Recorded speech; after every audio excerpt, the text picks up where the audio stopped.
आपण पाहतोय की भारत आणि अमेरिकेमध्ये जो व्यापार करार झाला तो आता एका निर्णायक टप्प्यावर आहे.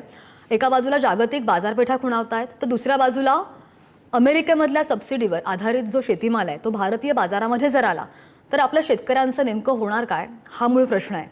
विशेषतः स्पेसिफिकली जर बोलायला गेलं तर दूध किंवा सोयाबीन आणि मग कापूस उत्पादक शेतकऱ्यांच्या मनामध्ये याबद्दल मोठी धास्ती आहे. याच सगळ्या विषयावर चर्चा करण्यासाठी काही शेतकरी नेते आपल्यासोबत आहेत आणि त्यांच्याकडून आपण आज त्यांची मतं आणि त्यांच्या प्रतिक्रिया सुद्धा जाणून घेणार आहोत. आपल्यासोबत चर्चा करण्यासाठी शेतकरी नेते विजय जावंधिया, परभणीच्या मराठवाडा कृषी विद्यापीठाचे माजी कुलगुरू कृषीतज्ञ CD माई आणि अखिल भारतीय किसान सभेचे नेते अजित नवले सुद्धा आहेत. सगळ्यांचं स्वागत आहे. सगळ्यात पहिलं मी जाते विजय सरांकडे. विजय सर, थेट मुद्द्यावर येते. आता अमेरिकन शेतकऱ्यांना सरकारकडून लाखो रुपयांचं अनुदान ऑलरेडी मिळतंय, बरोबर? तर आपला शेतकरी पूर्णपणे निसर्गाच्या भरोशावर आहे. मग अशा परिस्थितीमध्ये ही स्पर्धा म्हणायची, ही स्पर्धा जी आहे ती बलाढ्य म्हणायची की गरीब म्हणायची, अशी कॉम्पिटिशन आहे असं आपल्याला वाटतंय का? बलाढ्य वर्सेस गरीब. की तुम्ही फार छान मुद्दा मांडलेला आहे. अमेरिकेच्या शेतकऱ्यांशी आपण WTO मध्ये गेल्यानंतर म्हणजे 1995 पासून आपण कुठे स्पर्धा करू शकलेलो नाहीये, हे मान्य करायला पाहिजे. WTO मध्ये आम्हाला असं सांगितलं गेलं होतं आणि ज्यांनी फ्री मार्केटला पाठिंबा दिला त्यांनी याचा प्रचार केला होता की WTOच्या नियमामुळे श्रीमंत देश अमेरिका, युरोप अशा या सगळ्यांच्या शेतकऱ्यांच्या सबसिडी कमी होतील, त्यांचं कॉस्ट ऑफ प्रोडक्शन वाढेल, जगाच्या बाजारात शेतीमालाचे भाव वाढतील आणि भारतातल्या शेतकऱ्यांना निर्यात करून चांगले भाव मिळतील. पण हे गेल्या 26-27 वर्षापासून 95 नंतर झालं नाही ना, उलट झालेलं आहे. त्यांच्या सबसिडी काही कमी झालेल्या नाहीत आणि आम्हाला आमच्या सबसिडी वाढवल्या गेलेल्या नाहीत आणि आम्हाला निर्यात करायलाही सबसिडी नाही. आणि आज तर अशी परिस्थिती आहे की आम्हाला निर्यातीला बंदी नाही आहे. सोयाबीनच्या ढेपीच्या निर्यातीला बंदी नाही आहे, कापसाच्या निर्यातीला बंदी नाही आहे, मक्याच्या निर्यातीला बंदी नाही आहे, तांदळाच्या निर्यातीला बंदी नाही आहे, पण जगाच्या बाजारात भावच नाही आहे. मग निर्यात करूनही भाव मिळत नाही. अशा परिस्थितीमध्ये आता जो हा अमेरिका आणि भारत करार होतोय आणि ज्याचे गवगवे घेतले जातात आहेत आणि तिथल्या कृषी मंत्र्यांनी तर स्पष्टपणे असं म्हटलेलं आहे की भारताने अमेरिकेचा शेतमाल घेण्याकरता आता सगळी मान्यता दिलेली आहे. टेरिफ 0 होणार आहे आणि नॉन टेरिफ बॅरियर सुद्धा काढले जाणार आहे. तिने इथे इतकं स्टेटमेंट केलं की या निर्णयामुळे आता अमेरिकेच्या ग्रामीण भागामध्ये पैशाचा प्रवाह वाढणार आहे. आमच्या देशामध्ये पैशाचा प्रवाह ग्रामीण भागामध्ये वाढणार आहे का या निर्णयामुळे? मला म्हणजे गोयल साहेबांचं मी ऐकत होतो की मी सुद्धा मोदी साहेबांचं ते स्टेटमेंट ऐकलेलं आहे पुसाच्या स्वामीनाथनांच्या 100व्या वाढदिवसाच्या निमित्त कार्यक्रमात कि मैं किसानों के लिए एक मजबूत दीवार करके खड़ा रहूंगा और व्यक्तिगत नुकसान होगा तो भी मैं किसी के सामने किसानों के हितों की रक्षा करने के लिए नहीं डरूंगा. काय झालं हो, कापसावरचा आयात कर काढून टाकला ना आणि त्याच्यामुळे 40 लाख गाठी कापूस आयात झाला. आता कापसावर पुन्हा आयात कर लावलेला आहे. कसलं धोरण आहे हे? गोयल साहेबांनी सांगावं की त्यांनी आता 30% आयात कर वाटाण्यावर लावला, आतापर्यंत 0% होता. मग आत्ताच का लावला, आतापर्यंत 0% का होता? हे जे निर्णय आहेत ना, या निर्णयाची चर्चा अशा या चर्चेमध्ये जर जाणार असेल तर शेतकऱ्यांचं हित कसं होणार आहे? आणि ते असं म्हणतात आहेत की $500 बिलियन व्यवहार आता आम्ही भारताशी करणार आहोत आणि भारत $500 बिलियन आयात अमेरिकेतनं करणार आहे. 1 वर्षात म्हणा, 2 वर्षात म्हणा, 5 वर्षात म्हणा. पण माझ्या समोरचा प्रश्न असा आहे की जर आमची निर्यात वाढणार नसेल तर आमच्याकडे डॉलर येणार कुठनं? आणि डॉलर आले नाहीत तर मग हे एवढी आयात करण्याकरता आम्ही अमेरिकेला डॉलर देणार कुठनं? म्हणजे पुन्हा आमच्या रुपयाचं अवमूल्यन. मी इथे एक आठवण करून देतो की ब्राझील आणि अमेरिकेचं व्यापार युद्ध सुरू होतं कापसाच्या बद्दल आणि ब्राझीलने WTO मध्ये अपील केलं होतं आणि ते अपील अमेरिकेच्या विरोधात जाणार होतं. तर अमेरिकेने ब्राझीलची कापसाच्या प्रश्नावर आउट ऑफ WTO जाऊन समझोता केला आणि ब्राझीलला काही रक्कम दिली. आमचा शेतकरी, कापूस उत्पादक शेतकरी हा अमेरिकेच्या सबसिडीमुळे मारला जातोय. मला वाटतं डॉक्टर माई सुद्धा ते नाकारणार नाहीत. पण आमच्याकडे काही सुरक्षा नाहीये. मी मोदी साहेबांना पत्र लिहिलं की अमेरिकेत 2 वर्षापूर्वी कापसाचे भाव जास्त होते तेव्हा आम्हाला इथे 9,000 10,000 रुपये भाव मिळाले, कारण तेव्हा अमेरिकेत $1.70 भाव होता.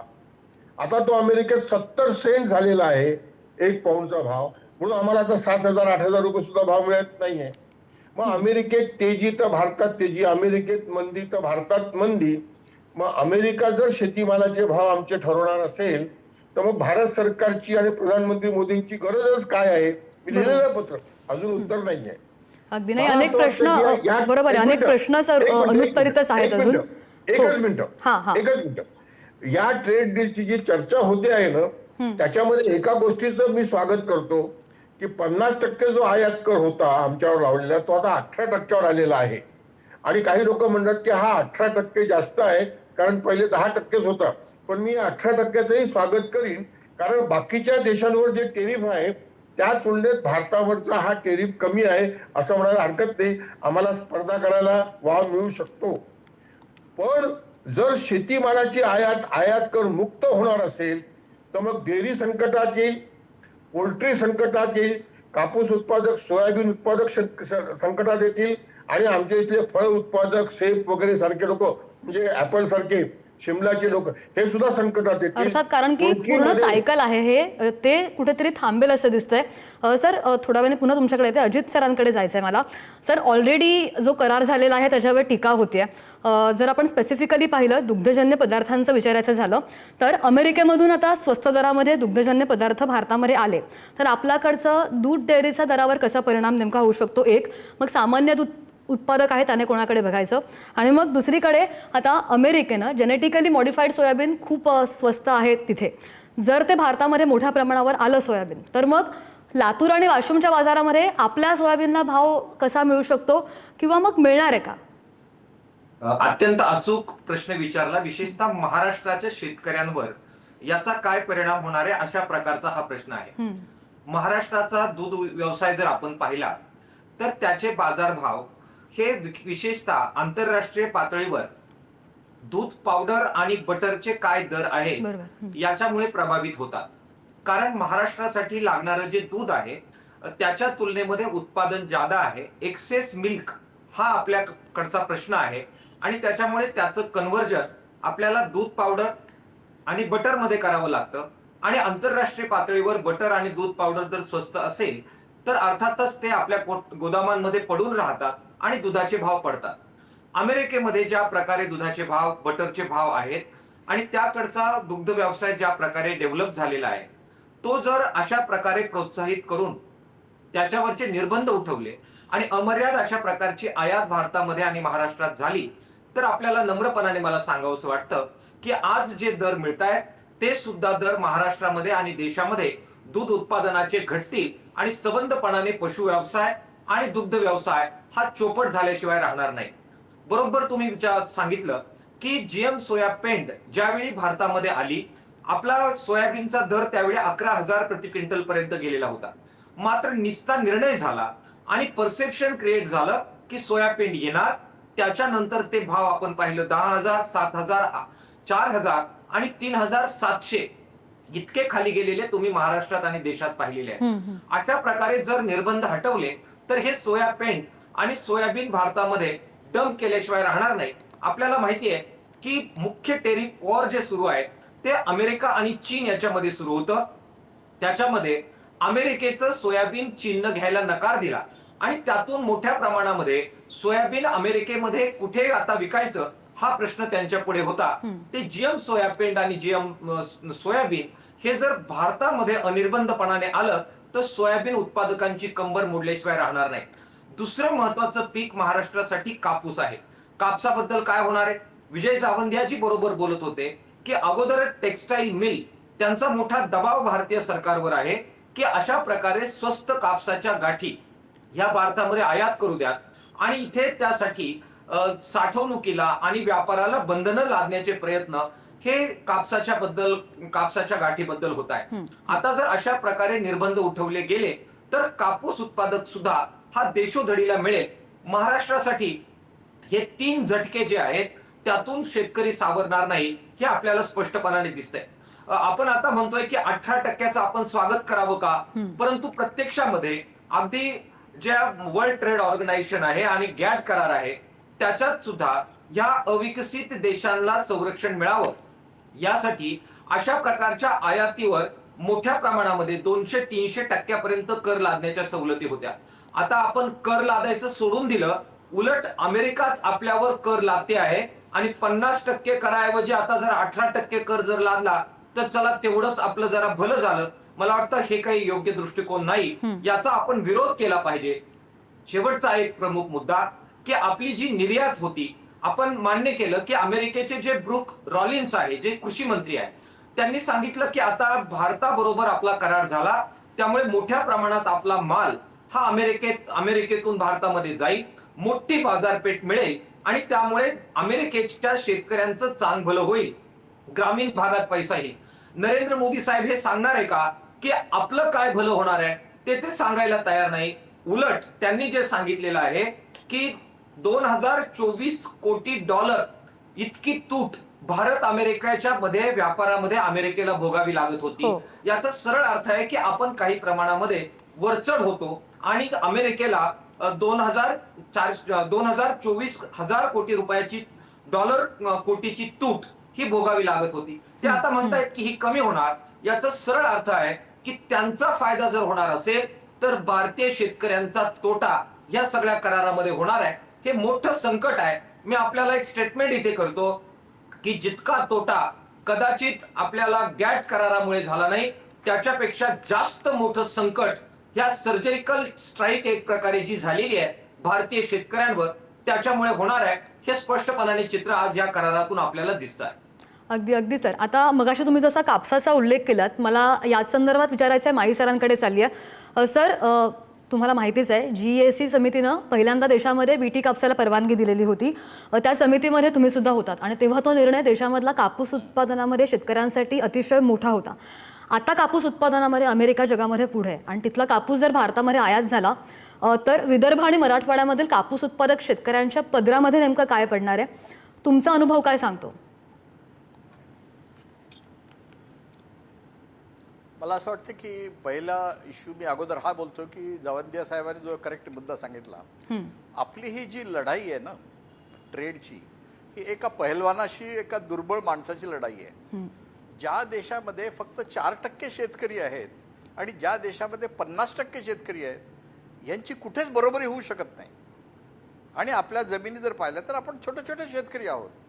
म्हणजे आपली जी पॉलिसी आपण ठरवणार आहोत ही आपल्याला निराळ्या पद्धतीनं त्याचा वापर करावा लागणार आहे. मला असं सांगावंसं वाटतं की आमच्याकडे आमची जी पॉलिसी झाली आहे, मला वाटते जावंदियासुद्धा ॲग्री होतील, एक कन्झ्युमर ओरिएंटेड पॉलिसी आहे. आमच्याकडे कसे भाव शक्यतोवर कमी ठेवायचे. कापसाचे भाव ज्यावेळी 10,000 झाले त्यावेळी सगळी इंडस्ट्री कापसावाली ओरडायला लागली.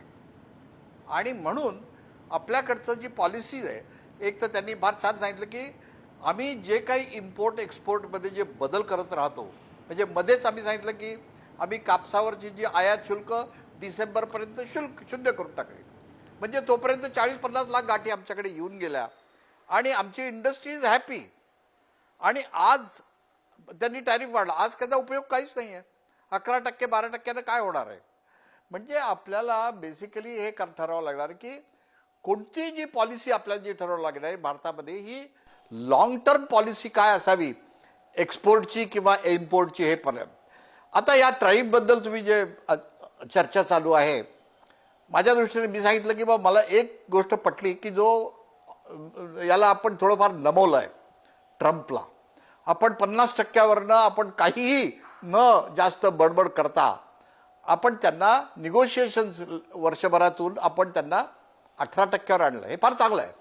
आता 18%वर आणलं. प्रत्येकाचं अपेक्षा आहे की ॲग्रिकल्चरल गुड्समध्ये सोयाबीन, कापूस, मका आणि कदाचित इथेनॉल या सगळ्या वस्तूंच्या आम्हाला एक्सपोर्ट जर करायचा असेल तर आम्हाला त्याच्यावर तो टॅरिफ जो आहे तो आमचा कमी होईल. हे ठीक आहे.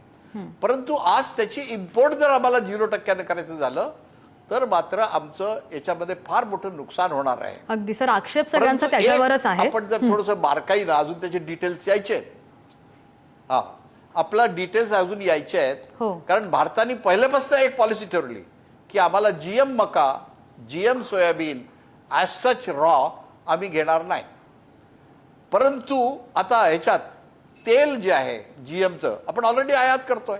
हो. आपण म्हणजे आपल्याला कुठेतरी आपली जीएमची पॉलिसी जी आहे यामध्ये एक आमूलाग्र असा बदल करावा लागेल. आम्ही सांगितलं की जीन एडिटिंग टेक्नॉलॉजीनं आम्ही जे काही पिकं करतो आहोत ते फार चांगलं केलं. मग जीन एडिटिंग जर आहे तर मग जीएमचा काय प्रॉब्लेम आहे? आजही आमचे शेतकरी कॉटनमध्ये इलिगल हर्बिसाइड टॉलरंट कॉटन वापरतात आहे. याच महाराष्ट्रामध्ये 30 ते 40% शेतकरी यवतमाळमध्ये मी स्वतः पाहिलेले आहेत.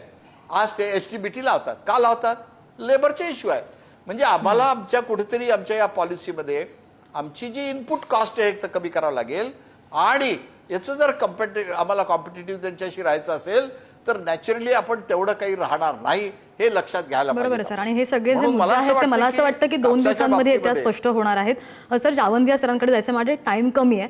जावंदिया सर तुमच्याकडे येते. हो, अमेरिकन सफरचंद किंवा बदाम जसे बाजारामध्ये दिसतात तसं उद्या तिथला इतर शेतीमाल आपल्या गल्लीमधल्या दुकानामध्ये जर आला बायकेस तर आपल्या स्थानिक भाजीपाल्याचा काय होईल प्रश्न एक.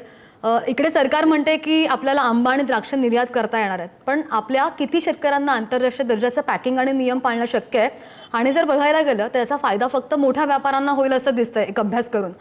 मग अमेरिका बऱ्याचदा भारताच्या मालाला फायटोसॅनिटरी स्वच्छता विषयाची कारणं सुद्धा नाकारते. प्रोडक्टमध्ये आपल्याला भयंकर बेनिफिट होणार. नाही, माझा प्रश्न तोच आहे की मग आपण पण तसं करू शकतो का? काही प्रॉब्लेम नाही. आपणही तसं करू शकतो. आपण हे करू शकतो. नाही करू शकतो असं नाही. आपली पॉलिसी ठरवावं लागेल ना आपल्याला. बरं बरं.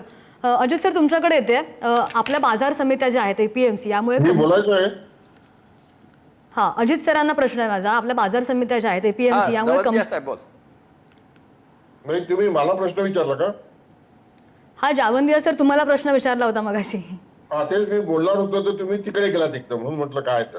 नाही, तुम्ही जे म्हणालात ना, अहो WTO मध्ये सॅनिटरी आणि सॅनिटरी मेजर्स हे आहेत आणि याच्या माध्यमातून सुद्धा ती आपली आयात होऊ देत नाहीत. मी याच्याकरता स्पेनला एका बैठकीला गेलो होतो 15 वर्षापूर्वी आणि तिथे मी हे म्हटलं होतं, ते नेहमी त्यांचे फूड स्टँडर्ड्स वाढवतात.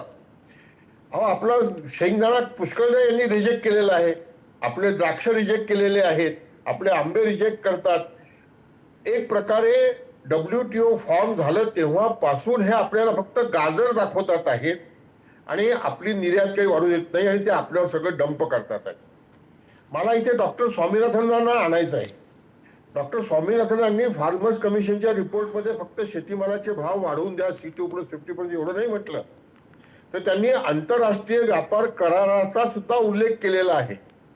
आणि WTO मध्ये आमची जी कोंडी झालेली आहे या युरोप आणि अमेरिकेच्या सबसिडीमुळे हे लोक ग्रीन बॉक्स, ब्ल्यू बॉक्स आणि अँबर बॉक्सचा उपयोग करून आपल्या देशातल्या शेतकऱ्यांच्या सबसिडी सुरक्षित ठेवतात आहेत. आमच्या देशातल्या शेतकऱ्यांना आम्ही सबसिडी देत नाही आणि सांगतो काय तर WTOचं ऑब्जेक्शन आहे म्हणून. स्वामीनाथनांनी रिकमेंड केलं की भारत सरकारने जगातल्या गरीब देशांचं नेतृत्व करावं आणि WTO मध्ये लाईव्हलीहूड बॉक्सची मागणी करावी. जी आता माई साहेब म्हणाले ना, आमच्याकडचे शेतकरी लहान आहेत, या लाईव्हलीहूड बॉक्स मध्ये जी सबसिडी दिली जाईल त्याच्यात WTO मध्ये ऑब्जेक्शन घेता येणार नाही आणि जीवन जगण्याकरता देणारी सबसिडी ही दिली जावी. PM किसान सन्मान निधी 6,000 रुपये आहे ना, एक प्रकारे आम्ही मान्य करतो. नाही, बरोबर. आणि आज सगळ्याचा विचार करता आता सरकारने हा जो करार आहे, हो, हा जो करार आहे त्यावर सही करण्यापूर्वी ज्या रेड लाईन्स आहेत त्या ओलांडू नये असं सगळ्यांनाच वाटतंय. आणि जो हा करार झालेला आहे तो प्रश्न फक्त व्यापाराचा नाहीये, देशाच्या अन्न सुरक्षेचा आणि करोडो शेतकऱ्यांच्या उपजीविकेचा सुद्धा आहे. सरकारने हा करार करताना शेतकरी नेत्यांना विश्वासात घेणं सुद्धा तितकंच गरजेचं आहे, अत्यंत गरजेचं आहे. या चर्चेसाठी आपल्याला सगळ्या मान्यवरांनी वेळ दिला, प्रतिक्रिया दिली, त्यांचं मत मांडलं, त्यासाठी सगळ्यांचे आभार.